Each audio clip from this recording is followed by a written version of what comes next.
Olá, gente. Vamos lá para mais uma discussão sobre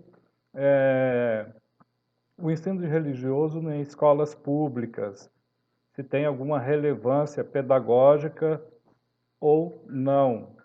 E também a questão do amparo legal dessa disciplina, tá? A curiosidade sobre a relevância ou a função do ensino religioso nas escolas públicas vem da polêmica, de uma polêmica que já existe na sociedade moderna, que é necessário ou desnecessário. Bom, recentemente foi noticiado pela mídia brasileira. Como foi noticiado aí pela mídia aí no ano de 2017, né? Em uma reunião aí do dia 27 de setembro, os ministros do Supremo Tribunal Federal decidiram por 6 votos a 5 que representantes religiosos poderão dar aula e professar fé nas salas de aulas das escolas públicas. E isso é um assunto muito polêmico, tá? Nessa sessão, o STF suscitou duas interpretações aí do artigo 19 da Constituição Federal de 1988, que diz o seguinte, no artigo 19: é vedado à União, aos Estados e ao Distrito Federal e aos municípios estabelecer cultos religiosos ou igrejas, subvencioná-los, embaraçar-lhes o funcionamento ou manter com eles ou seus representantes relações de dependência ou aliança, ressalvada na forma da lei, colaboração de interesse público. Recusa-se a fé aos documentos públicos criar distinções entre brasileiros ou preferências entre si. Então, os ministros aí, Luiz Roberto Barroso, Rosa Weber, Luiz Fux, votaram com a base do princípio do Estado laico contra o ensino confessional nas escolas públicas. Essa foi a base do argumento dele. E eles entenderam que esse tipo de ensino pode permitir que grupos religiosos imponham crenças específicas às pessoas. Os que votaram a favor foram os ministros Edson Fachin, Gilmar Mendes, Dias Toffoli, Ricardo Lewandowski, Alexandre de Moraes e a presidenta da sessão, a Carmen Lúcia. Eles argumentaram que o ensino religioso é facultativo, que não configura o desrespeito a outras crenças e que, por não poder ser considerado como ciência, somente religiosos teriam propriedade para lecionar a disciplina. Então, diante desses fatos aí, é necessário argumentar aqui a importância do ensino religioso e quais são as legislações aí em vigor dessa disciplina, né? Que é a questão da legitimidade. Há uma legitimidade para a existência dessa disciplina em escola pública, uma vez que ela é para todos os credos religiosos, tá? Então, assim, é um padre, um pastor ou um pai de santo que deve ministrar esse tipo de disciplina. Então, assim, longe de querer doutrinar qualquer tipo de pensamento, mas intento aqui discutir, refletir sobre a disciplina e a sua relevância no quadro educacional ou até mesmo, né, para a formação do ser humano, a formação integral, como está escrito na Constituição Federal. O ensino diz respeito ao quê? O que se discute quando se fala de ensino? Fala-se sobre o caminho pelos quais a educação acontece, né? Nem é o único, nem sempre o mais perene e emancipador, mas que tem apresentado à sociedade contemporânea mais eficácia para a aceitação social e a questão da cidadania e da entrada no mundo do trabalho. Então, a escola é um local de educação no sentido geral, né? E, no particular, ela é uma instituição de ensino. Você fala da escola, nós falamos da escola, das diversas escolas, dos sistemas de escola, os escolares que tem. E quando a gente fala de ensino, a gente vai entender a questão da instituição no particular. Entendo que a educação religiosa se faz o tempo todo, no lar, na igreja, nas amizades, qualquer idade, em qualquer nível, de qualquer patamar da vida social. Como seres sociais, os educandos têm toda a liberdade para escolher a religião que ele deseja fazer. E uma aula de ensino religioso não deve ser uma aula para colocar na cabeça do aluno o que religião que ele vai seguir, ou que está certo ou está errado. Não é essa a função da disciplina ensino religioso no contexto escolar, tá? Bom, aí fica a questão, né? A escola, ela proporciona formação para os brasileiros aí em lugar definido, em horários fixos, para ter aí um maior controle aí e alcançar os seus objetivos. O segundo Cortella, né? A palavra ensinar vem do latim signere, que é gravar um sinal, uma impressão proposital, ou seja, repassar lições e informações que sejam assimiladas. É isso que se postula como ensino, né? No Brasil, estabelecido pela Constituição de 1988, o ensino religioso é uma disciplina curricular, tá? Frequência facultativa aos discentes. Porém, mesmo com essa característica sui generis, há muitos educadores que criticam a presença dessa disciplina nas escolas públicas. Convém dizer que a disciplina, no caso do contexto do estado do Paraná, só ocorre nos sextos e sétimos anos. Bom, vamos ver se o ensino religioso no âmbito do estudante, do educando, né? No âmbito da organização escolar, a instituição educacional tem um papel assim preponderante e quase que onipresente na idade escolar aos alunos, que tem lugar fixo, tem horário, tem quantidade de dias que deve frequentar. Essa exigência chama-se organização escolar, que tem um conteúdo e componentes. Tudo que ocorre no ambiente escolar nós chamamos de, todos os componentes nós chamamos de disciplina. Então você tem disciplina de língua portuguesa, disciplina de matemática, disciplina de língua inglesa e etc. Então tem também a disciplina de ensino religioso. Se é uma disciplina, ela é curricular, né? Existe toda uma normativa sobre ela. As finalidades da educação são o desenvolvimento pleno da pessoa, o preparo para o mercado de trabalho, o exercício da cidadania, e pego esse último aspecto aí que está na Constituição Federal, a vivência pacífica em sociedade. Um artigo aí publicado pela revista Liberato, os autores Silva e Silveres, afirmam que o pleno desenvolvimento da pessoa perpassa pelo conhecimento dos valores espirituais para as pessoas viverem juntas. O ensino religioso, então, como componente curricular nas escolas, de inegável valor para a formação plena da pessoa humana, para formar um sujeito que conviva de forma pacífica, que tenha o conhecimento do ensino religioso, para ser tolerante.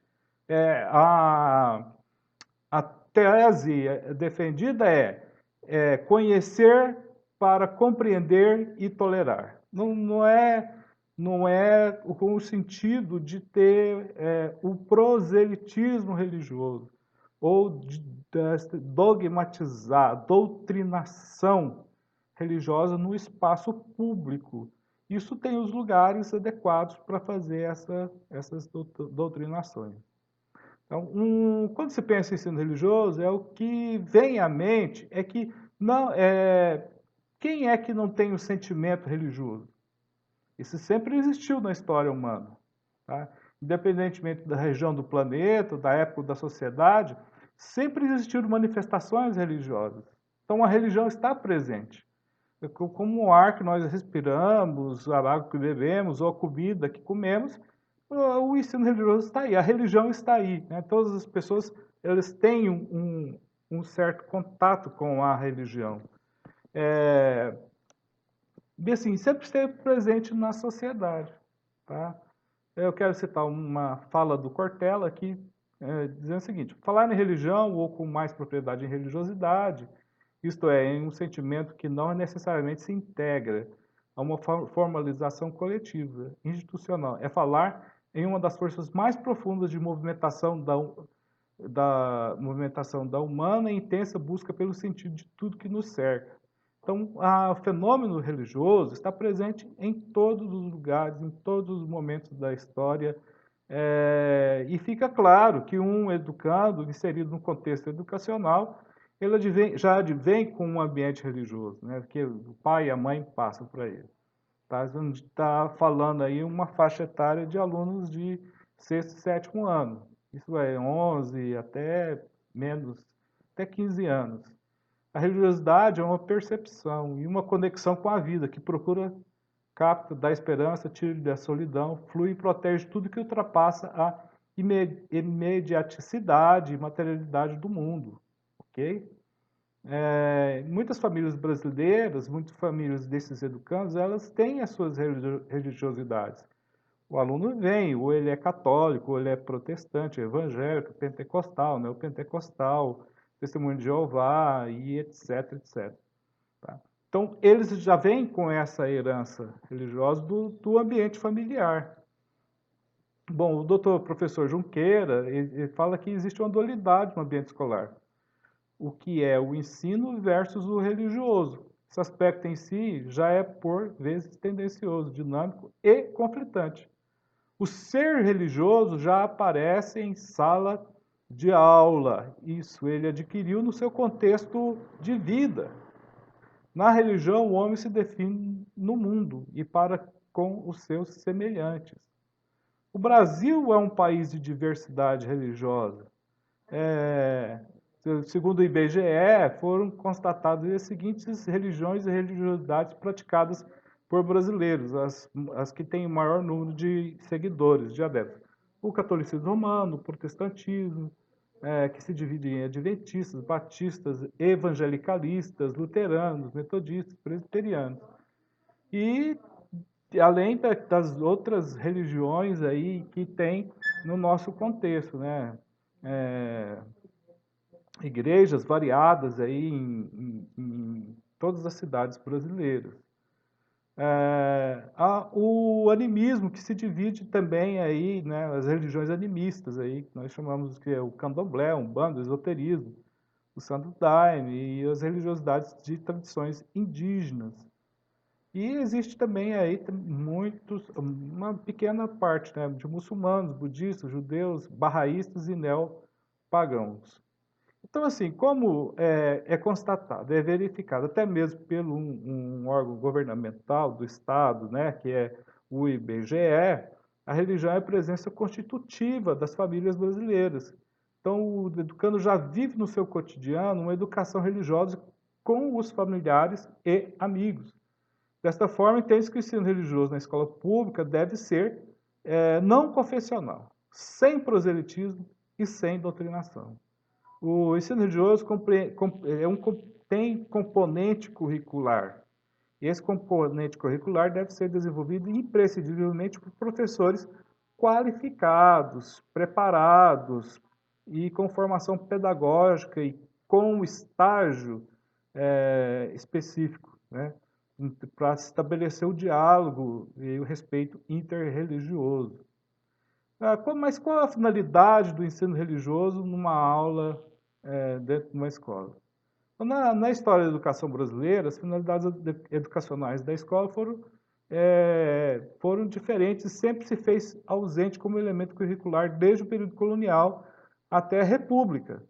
A história e legislação do ensino religioso, apresentado por professor Sérgio Junqueira, afirma o seguinte: o ensino da religião está presente como elemento curricular ao longo da história educacional brasileira, desde o período colonial até a República Brasileira.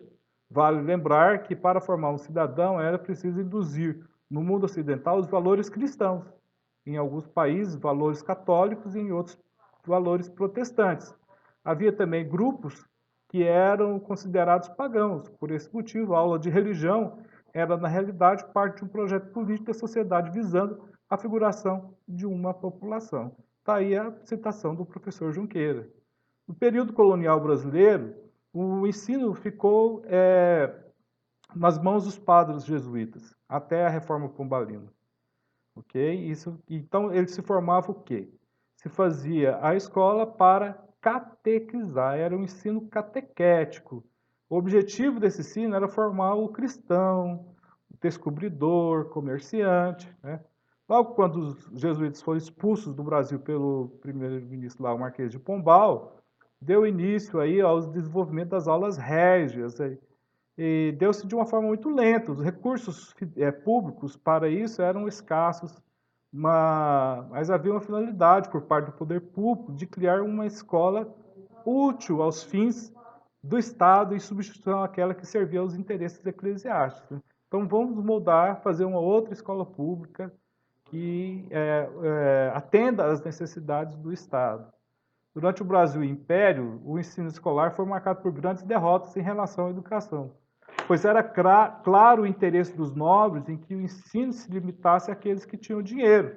Este período foi marcado por um profundo obscurantismo aí sobre as finalidades do ensino na história da educação no Brasil.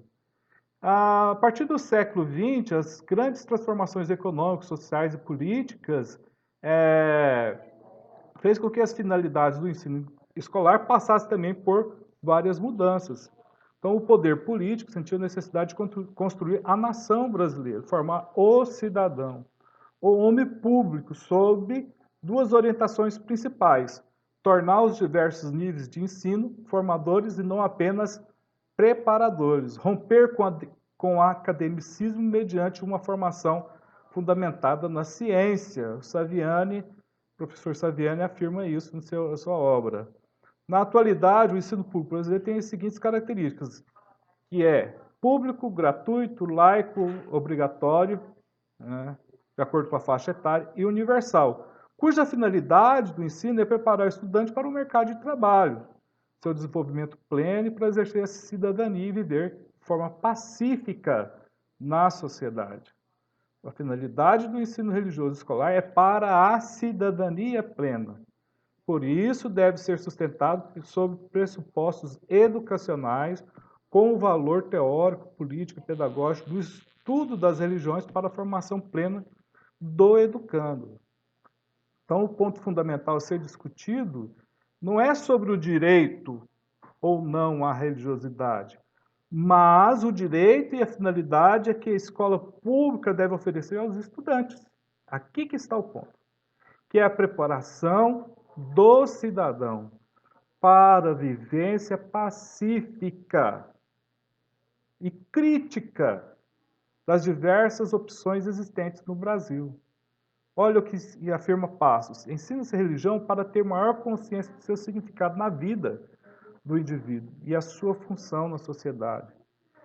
Discernir o dado religioso e assumir posturas cidadãs perante suas manifestações e relações com as diversas manifestações da vida humana é uma habilidade indispensável para a educação dos cidadãos, oriundos de qualquer credo. No mundo globalizado, as diferentes culturas, as diferenças culturais e religiosas misturam-se de maneira direta ou virtual, de ambas as formas reais, na vida cotidiana, e desafiam os cidadãos a terem uma visão e uma postura. Então, mediante essa citação do professor Passos, a finalidade do ensino religioso, presente como matéria curricular, é de formar indivíduos que tenham uma visão crítica, indivíduos que sejam tolerantes com as várias manifestações religiosas e que relacionem com as alteridades, que são aspectos indispensáveis à formação plena do cidadão, como está escrito na Constituição Federal de 1988, no seu artigo 205, A educação é direito de todos e dever do Estado e da família. Será promovido e incentivado com a colaboração da sociedade, visando ao pleno desenvolvimento da pessoa, seu preparo para o exercício da cidadania e sua qualificação para o mercado de trabalho. Bom, não foi apenas com o advento da República, que foi de 1988, dentro da República, que se promulgou essa lei. Desde quando foi promulgada a primeira, em 1891, se não me engano, a República foi proclamada em 1889, a primeira Constituição republicana exige uma separação do Estado, da Igreja do Estado. O ensino é laico. Anteriormente, o ensino era catequético, tinha um viés religioso confessional de doutrinação. Bom, separado o Estado da Igreja, com a restauração da vida religiosa e a entrada no período de 1890 até 1930, conhecido como a Primeira República ou República Velha, as congregações religiosas criaram seus próprios colégios. Ali eles poderiam catequizar ou doutrinar. A crise socioeconômica e política ocorrida na década de 30 vai fazer uma reaproximação da Igreja com o Estado. O presidente Arthur Bernardes recorreu à Igreja Católica para conter a onda revolucionária e buscar promover o progresso nacional. Nesse contexto aí, Dom Sebastião Leme buscou trasladar os padrões do catolicismo universal para o catolicismo brasileiro, através de sua liderança junto à hierarquia e da comemoração de uma seleta elite intelectual. Dom Vital, para articular as forças católicas e recristianizar a nação e assegurar o reconhecimento do poder eclesiástico. Então, o Saviano vai dizer que a Igreja Católica não se confirmou, não se contentou com a situação lá por volta de 1930. Daí foi criado o Ministério da Educação e Saúde, né, que restabeleceu o ensino religioso em escolas primárias. Então, a partir da Constituição, nas Constituições de 1933, 1934, o ensino religioso foi mantido, só que facultativo. Mas fez emergir nessa manutenção uma certa rivalidade aí entre os católicos e os que defendiam uma escola pública laica, os chamados pioneiros da educação, tá? Que visava ter um ensino voltado para tendo o aluno como centro do ensino. Bom, posteriormente, educadores católicos, liderados por Leonel Frank e Abreu Alceu Amoroso Lima, defendiam a educação privada e a obrigatoriedade do ensino religioso, inclusive na rede pública de ensino. Então, lá na Constituição de 1964, selou a união entre igreja e Estado e reintroduziu o ensino religioso. O Getúlio Vargas, em 1937, ele desfechou um outro golpe de Estado, implantou o Estado Novo, e com isso vai promulgar a Constituição de 1937, que vinha já com o ensino religioso. Tá? Em 1946, restaurado o regime democrático, a nação recebeu uma nova Constituição, caracterizado pelo espírito liberal e democrático, reforçando no campo da educação as posições dos educadores liberais, sem preferir os princípios ligados à ideologia católica. Então, foram passando as constituições e o ensino religioso foi ficando, permanecendo, até vir a Constituição de 1988, que daí tem a característica de universalidade, de laicidade do Estado. Ok? Então foi contemplado aí no ensino religioso e tem também aí nas leis de diretrizes básicas da educação brasileira. Bom, é importante o ensino religioso? Para quê? Para conhecer a outra religião, conhecer o outro, respeitar e viver em harmonia. O Estado é laico, as pessoas são religiosas. Conhecer para tolerar, compreender para respeitar a opinião, a religiosidade, o outro.